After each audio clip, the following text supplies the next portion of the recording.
देश की सबसे बड़ी ग्रामीण रोजगार योजना को लेकर सियासत गर्मा गई है। मनरेगा की जगह लागू किए गए नए वीबीजी रामजी एक्ट को लेकर विपक्ष ने केंद्र सरकार के खिलाफ मोर्चा खोल दिया है। कांग्रेस समेत कई विपक्षी दलों ने इसे ग्रामीण रोजगार पर हमला बताते हुए संसद से लेकर सड़क तक का विरोध ऐलान किया है। विपक्ष का आरोप है कि नए कानून से ग्रामीण रोजगार की पुरानी व्यवस्था कमजोर होगी।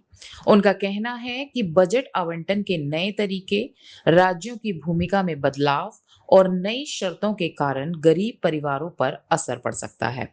विपक्ष यह भी दावा कर रहा है कि इससे ग्रामीण मजदूरों की आजीविका पर खतरा बढ़ेगा और रोजगार की गारंटी पहले जैसी नहीं रहेगी। वहीं केंद्र सरकार इन आरोपों को पूरी तरह खारिज कर रही है। सरकार का कहना है कि ये सिर्फ नाम बदलने का मामला नहीं, बल्कि ग्रामीण रोजगार व्यवस्था को आधुनिक बनाने की दिशा में बड़ा सुधार है। सरकार के अनुसार नए कानून के तहत रोजगार की गारंटी 100 दिनों से बढ़ाकर 125 दिन कर दी गई है। साथ ही कौशल विकास, स्थायी ग्रामीण परिसंपत्तियों के निर्माण और डिजिटल पारदर्शिता पर अधिक जोर दिया गया है।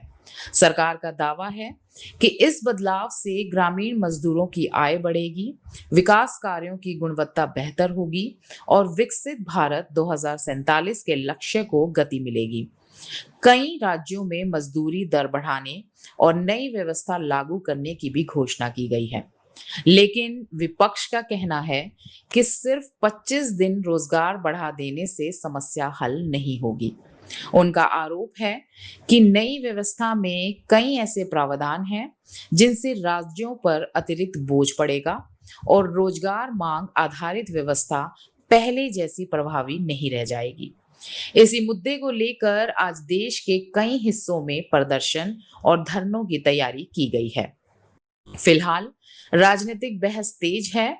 एक तरफ सरकार इसे ग्रामीण विकास का नया मॉडल बता रही है, तो दूसरी तरफ विपक्ष इसे गरीबों के अधिकारों पर चोट करार दे रहा है।